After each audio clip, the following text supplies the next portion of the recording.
Baseball knocked out in the air. Crosby, unbelievable goal! He's on the ice with a Ginla.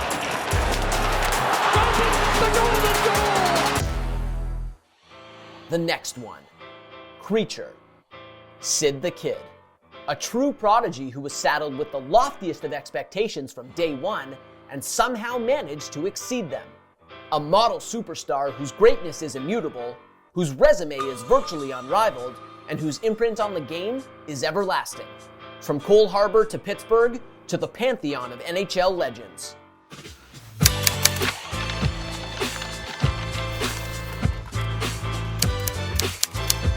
This is the story behind Sidney Crosby.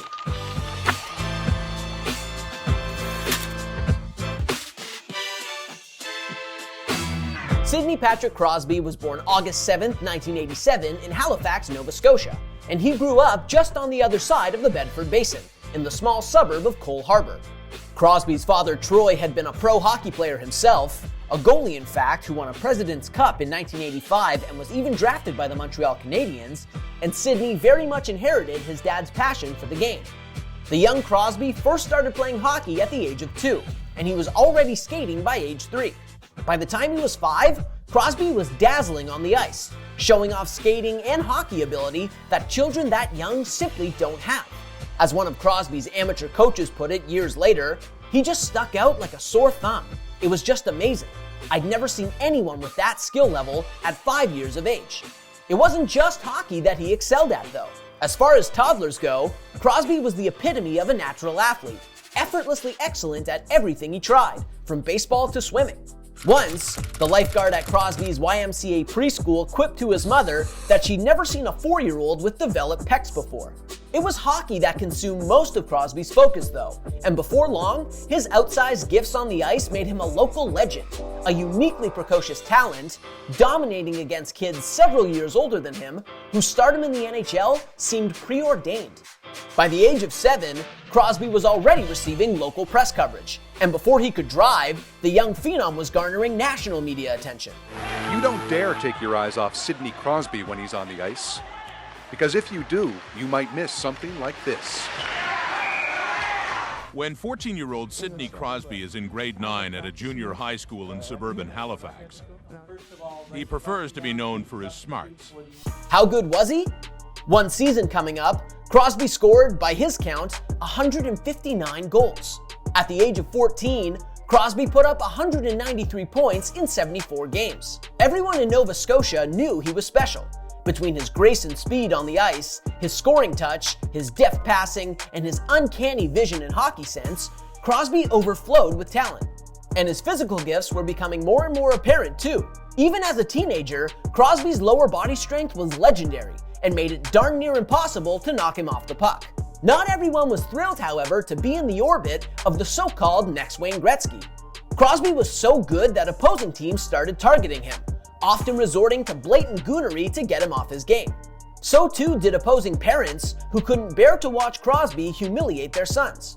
Eventually, that mounting hostility compelled his parents to send a 15-year-old Crosby to a hockey-centric boarding school in Faribault, Minnesota, to allow him to continue developing in a less fraught environment. And as the youngest player on the team at Shattuck St. Mary's, all Crosby did was put up 162 points in 57 games and carry his school to the midget AAA national championship. The teenage Crosby had essentially redefined the term can't-miss prospect, and just months after capping his sensational season at Shattuck St. Mary's, Crosby took a major step towards realizing his NHL dreams. No doubt I'd love to play in the NHL, and that's my dream.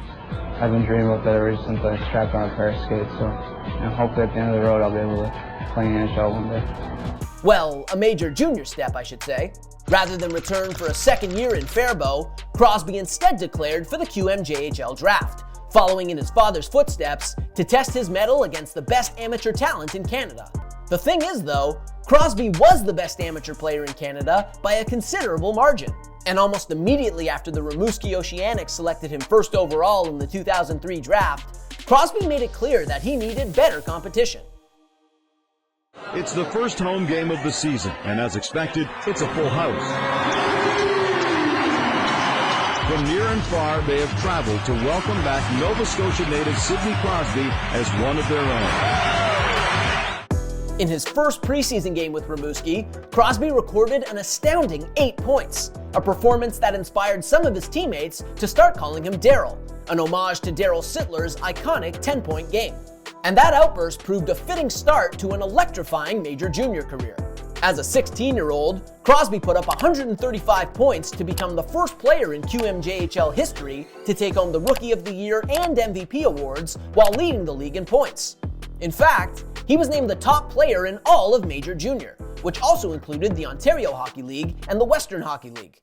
And he did it again the following season. After turning down a lucrative offer to go pro from the floundering World Hockey Association, Crosby returned to Rimouski for the 04-05 campaign and proceeded to put up an astounding 168 points, carrying the Oceanic to a President's Cup and capturing a second straight CHL Player of the Year award. Although he was still months shy of his 18th birthday, there was no question as to whether Crosby was ready for the NHL. The only question was, where is this once-in-a-generation talent and the consensus #1 pick going to land? With the 2004-2005 NHL season getting canceled on account of a lockout, the league used a special procedure to determine the draft order in 2005, employing a weighted lottery system that gave all 30 teams a chance to land the first overall selection. 30 different options. Are you excited? Are you nervous? Are you numb? I think all of those. I think it's been a lot of anticipation the last little while, and it's definitely exciting. As he later admitted, Crosby was hoping that the lottery winners would be the Montreal Canadiens, the team he grew up cheering for and the same franchise that drafted his father in the 12th round in 1984. Fate, however, had other ideas. At that time, few teams were in greater disarray than the Penguins, who had turned into a basement dweller following the halcyon days of the 1990s, when Mario Lemieux and Jaromir Jagr carried them to a pair of Stanley Cup titles and 11 straight playoff appearances. By the summer of 2005, however, the Penguins had stumbled through 3 straight last-place finishes in the Atlantic Division, and even though an aging Lemieux was still hanging around, the franchise desperately needed a new cornerstone, someone who could propel them into a glorious future. And on July 30th, 2005, they got one. It's a very, very, very lucky day for our organization, our city, and our fans worldwide. On behalf of Mario Lemieux and the entire ownership group, Pittsburgh Penguins select from Rimouski in the Quebec Major Junior League, Sidney Crosby. How's his dad, Troy, who was a draft pick himself of the Montreal Canadiens? For Crosby, whose hockey career to that point had been an uninterrupted ascent to superstardom, expectations were sky high from the get-go. Even as the youngest player in the NHL, Crosby was expected to continue doing exactly what he'd done his entire life: dominate. And guess what? He did. At just 18 years old, Crosby put up one of the most magnificent rookie campaigns in NHL history, scoring 39 goals and adding another 63 assists to become the youngest player ever with 100-plus points in a season. Although he wasn't able to resuscitate the languishing Penguins, who finished last in their division for a 4th straight season, Crosby still put the league on notice, establishing himself as one of hockey's most exceptional talents and ultimately validating the decades of hype. The only thing that prevented him from taking home the Calder Trophy was a somehow superior rookie season from another generational talent, Alexander Ovechkin, who would quickly cement himself as Crosby's foremost nemesis. As it turned out though, Crosby was only getting warmed up.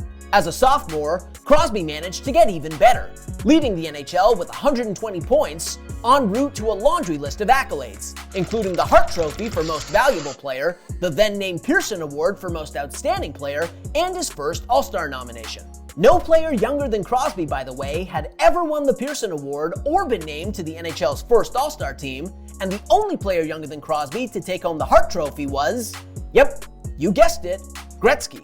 On top of the numerous individual awards, though, Crosby's monster season also played an integral role in igniting a new era of contention for the Penguins.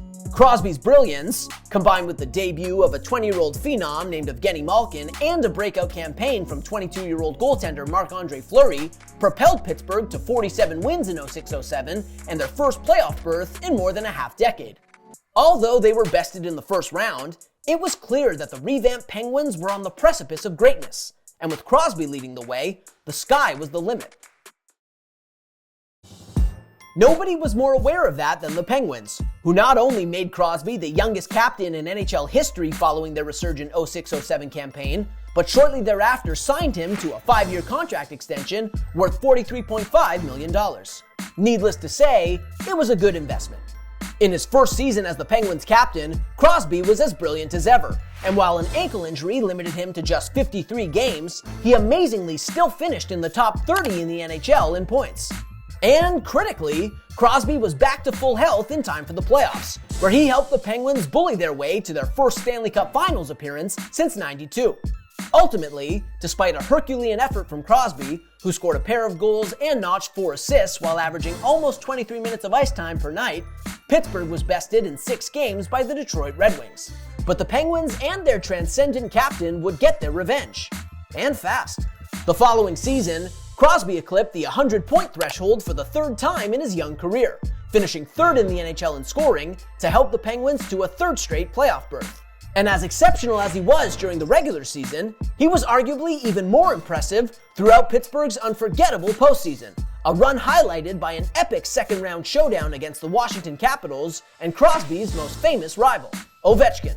Initially, it looked like the Capitals would make quick work of Crosby and the Penguins, taking an early 2-0 lead in the series thanks in large part to Ovechkin, who scored once in the series opener and put up a hat-trick in Game 2. Not to be outdone, Crosby also recorded a hat-trick himself in Pittsburgh's Game 2 defeat.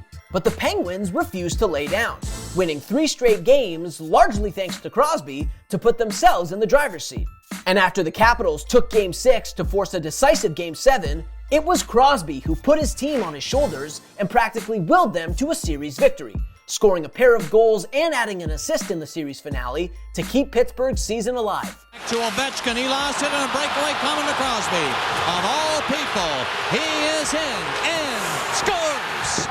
Sidney Crosby! What does it mean to you personally that the head-to-head matchup now is Crosby 1, Ovechkin 0 when it really matters? Well, it's important to win the series, and we've both realized there's a lot of expectations, a lot of eyes on it, and I think we just want to do the best to respond for our teams. In 7 games against Washington, Crosby put up 13 points, and although Ovechkin managed 14, Crosby's team was moving on. And after sweeping the Carolina Hurricanes in the conference finals, the Pens returned to the big dance for a 2nd straight year and a highly anticipated Stanley Cup Finals rematch with the Red Wings. And just like in the conference semis, the Penguins found themselves in an early hole, dropping the first 2 games of the finals. But as it turned out, they had another epic comeback in them, evening the series at 2 games apiece, then staving off elimination and forcing a 7th and decisive contest with a 2-1 victory in Game 6. And although Crosby suffered a knee injury in Game 7 that limited him to less than 10 minutes of ice time, the Penguins managed to eke out a victory anyway, outlasting Detroit 2-1 to capture the franchise's 3rd Stanley Cup. Sidney Crosby, you will be the youngest captain to hoist the Stanley Cup. Congratulations.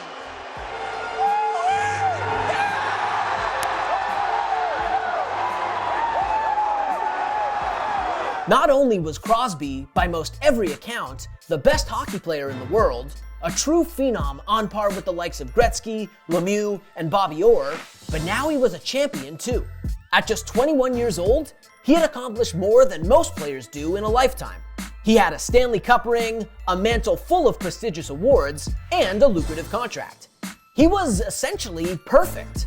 A prodigious talent who lorded over the NHL, and a squeaky clean, classically handsome, brand-friendly superstar that everyone wanted a piece of. I like this one. Crosby, is he any good? Not bad. Do you have any other suggestions? He could have rested on his laurels. He could have gotten complacent. But Sidney Crosby doesn't get complacent. Instead, after becoming the youngest captain ever to win a Stanley Cup, Crosby came into the 2009-2010 season as focused as ever, determined to improve certain facets of his game. That year, as the Penguins cruised to another playoff berth before getting eliminated in the conference semifinals, Crosby set a career high in face-off percentage and goals scored, netting 51 to share the Rocket Richard Trophy with Steven Stamkos. For good measure, Crosby also took home the Mark Messier Award, which is given out to the player who exemplifies the best leadership skills both on and off the ice. And in the middle of yet another All-Star season, Crosby also delivered his signature moment on international ice. Representing Canada at the Winter Olympics for the first time, and on home soil no less, Crosby helped his powerhouse country into the gold medal game against the United States, then proved the hero in overtime, scoring a goal as memorable as any other in Canadian history. He's on the ice with a Ginla. A Ginla scores it! Sidney Crosby, the golden goal! And Canada has once in a lifetime Olympic gold! Crosby, it seemed, was unstoppable, more superhuman than man. That illusion, however, was about to be violently dispelled. After getting off to a typically outstanding start in 2010-2011, putting up 66 points in 41 games, Crosby's career was derailed after taking a pair of hits to the head in quick succession. During the Winter Classic at Heinz Field, Crosby took a blindside blow from David Steckel that doubled him over. 4 days later, Crosby was flattened by a check from behind from Victor Hedman. The result? A concussion that ended up sidelining Crosby not only for the remainder of the regular season and the playoffs, but well into the following campaign as well. In fact, between his lingering concussion symptoms and a soft tissue injury in his neck, Crosby played just 22 regular season games in 2011-2012, though he did put on quite a show in Pittsburgh's first-round playoff loss to the Philadelphia Flyers. And the concussion issues notwithstanding, Crosby still landed a 12-year contract extension worth $104.4 million at season's end. But while his health woes finally seemed to be behind him when the lockout-shortened 2012-2013 campaign got underway, Crosby was dealt another unfortunate blow in the form of a puck to the face. His gruesome facial injuries sidelined him for the final quarter of the season, although, in spite of that, Crosby still managed to take home his second career Most Outstanding Player award. As productive as he remained on the ice, though, the injuries had limited Pittsburgh's beleaguered captain to just 99 games over a 3-year span. And as the 2013-2014 season loomed, Crosby's availability moving forward was a major question mark. I mean, and you do hear about guys who have had, reoccurring concussion issues, and I think if anything, going through it so long and making sure that there wasn't still underlying things, and forcing myself to play under those conditions, I mean that then it might be a different story. I might be sitting here telling you something different. Maybe I wouldn't even be playing now. Soon enough, however, he put those questions to bed and started working tirelessly to beef up his greatest of all time credentials. Finally back at full health, Crosby put together a masterpiece of a season in 2013-2014, scoring 36 goals with 68 assists to lead the NHL in points for the second time in his career. In addition to his second Art Ross trophy, Crosby also took home his second career MVP award and a third Most Outstanding Player award. Furthermore, that season kicked off a sensational 6-year run where Crosby never played fewer than 75 games in a season or recorded fewer than 84 points, a span in which he led the NHL in points, was an All-Star 5 more times, and even took home another Rocket Richard trophy. Along the way, Crosby also distinguished himself further as one of the greatest winners in NHL history, adding 2 more Stanley Cup titles to his resume, with the championships coming in back-to-back seasons. Both times, Crosby was named the MVP of the playoffs, becoming one of just a half-dozen players in NHL history to win multiple Conn Smythe Awards. Those consecutive titles marked the end of Pittsburgh's reign as the NHL's preeminent powerhouse, but the franchise still remained competitive for years afterward, largely on account of Crosby, who remained their beating heart and offensive engine even as Sid the Kid barreled into his mid-30s. And while Crosby still has plenty of hockey left in him before he hangs up his skates, it wouldn't be premature to say that he lived up to the lofty expectations, and then some. His legacy as one of the greatest players in NHL history has long been solidified. Today, the only question that remains is where he'll wind up on the all-time points leaderboard. Regardless, though, Crosby will forever be one of the most decorated and celebrated hockey players in history, a once-in-a-generation talent who epitomized the word superstar. Thanks for watching. If you like this video and want to see more content like this, hit that subscribe button.